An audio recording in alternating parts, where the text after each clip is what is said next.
Olá pessoal, a paz do Senhor, tudo bem? Passando aqui para falar um pouquinho para vocês sobre o meu livro. Sou professor e agora tem um assunto muito legal que eu trabalho no livro: tipos de professor. Eu estudei cerca de 10 anos ininterruptos entre uma faculdade e outra. Faculdade teológica, depois faculdade de história, gestão empresarial, e eu tive dezenas e dezenas de professores. Selecionei alguns tipos de professores. E tem um tipo de professor que é o professor narcisista. Eu falo aqui na página 36 do meu livro.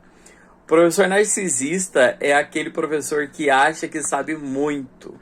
Ele é tão convencido do seu conhecimento que ele considera a sala de aula como um palco. Ele começa a falar e ele demonstra um conhecimento muito grande, mas os alunos, eles não aprendem nada.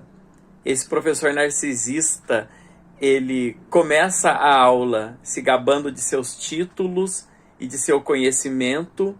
Ele termina a aula dizendo: minha aula hoje foi um show. Mas na verdade foi um show de horror, porque os alunos não aprenderam nada. Um professor, ele precisa preocupar-se com a aprendizagem dos alunos. Se tem o professor narcisista, tem também o professor Rambo. O que é o professor Rambo? O professor Rambo é aquele professor que atira para todo lado. Ele começa em Gênesis, termina em Apocalipse. Tudo que ele fala chama para outros temas e ele distribui vários temas e ele fala vários versículos bíblicos. A sua aula é desconexa.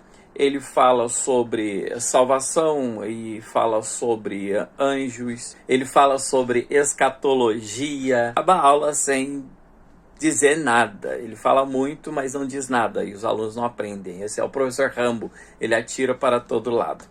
Eu falo aqui também sobre o professor Xavier, que é aquele professor que não preparou a aula. E aí ele começa a tentar pegar um nicho da aula, um caminho da aula para ele mergulhar, aproveitar e ganhar tempo.